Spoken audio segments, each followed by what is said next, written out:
नमस्कार,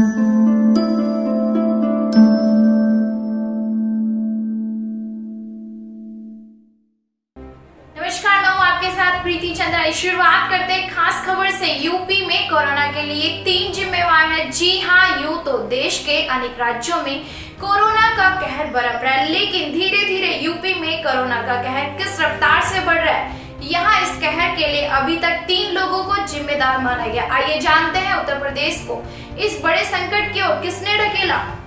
यूपी की बात करें तो यहाँ सबसे पहला केस 2 मार्च को आगरा से आया था। आगरा के बाद लखनऊ में पहला केस 12 मार्च को आया।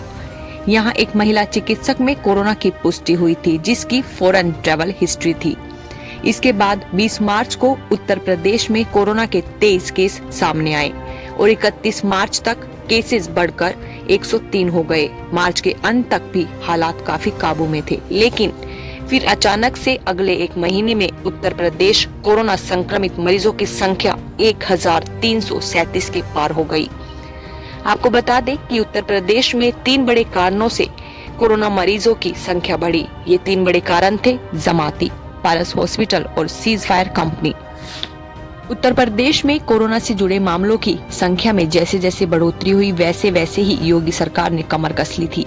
खुद सीएम योगी कोरोना को लेकर काफी गंभीर दिख रहे हैं। उन्होंने अधिकारियों के साथ मिलकर एक रणनीति बनाई जिससे कि कोरोना का संक्रमण न फैले। इस रणनीति में सफलता भी दिख रही थी, लेकिन अचानक से 3 बड़ी घटना जमाती, पारस हॉस्पिटल, सीज फायर कंपनी ने उत्तर प्रदेश में कोरोना संक्रमण को फैला दिया।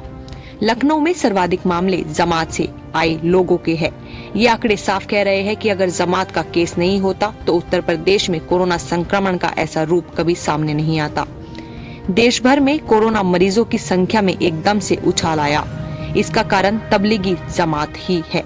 लखनऊ इसका एक बड़ा उदाहरण है, जहां कल तक कुल 167 मरीज थे, जिनमें से 140 मरीज जमाती है। हालांकि आज यह आंकड़ा बढ़कर 169 हो गया। दूसरा नंबर है आगरा में पारस हॉस्पिटल जिम्मेदार। आगरा में पारस हॉस्पिटल में एक किडनी की बीमारी से पीड़ित मरीज भर्ती थी। महिला की उम्र 65 वर्ष थी और वह 15 मार्च से 2 अप्रैल तक पारस हॉस्पिटल में भर्ती रही। यहाँ से रेफर होकर वह मथुरा के नैती हॉस्पिटल में पहुंची, जहां पीड़ित महिला 4 अप्रैल को कोरोना पॉजिटिव पाई गई। इसके बाद स्वास्थ्य विभाग हरकत में आया और पारस हॉस्पिटल के स्टाफ, भर्ती मरीजों और मरीज के संपर्क में आए लोगों की छानबीन शुरू की गई और इन सभी के सैंपल जांच के लिए भेजे गए। रिपोर्ट आने के बाद आगरा में जैसे कोरोना का विस्फोट हो गया। फिलहाल आगरा में कोरोना के 306 पॉजिटिव केस है, जिनमें से करीब 100 केस जमाती और 80 से ज्यादा केस पारस हॉस्पिटल के हैं।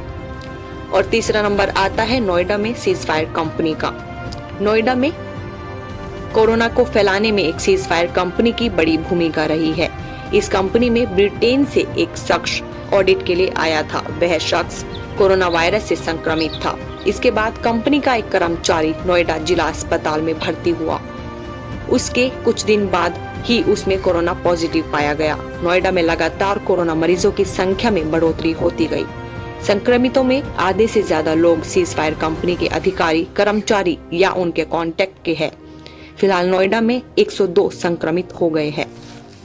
आपकी जानकारी के लिए बता दें कि यूपी में इस वक्त 1337 से अधिक कोरोना के मामले हैं।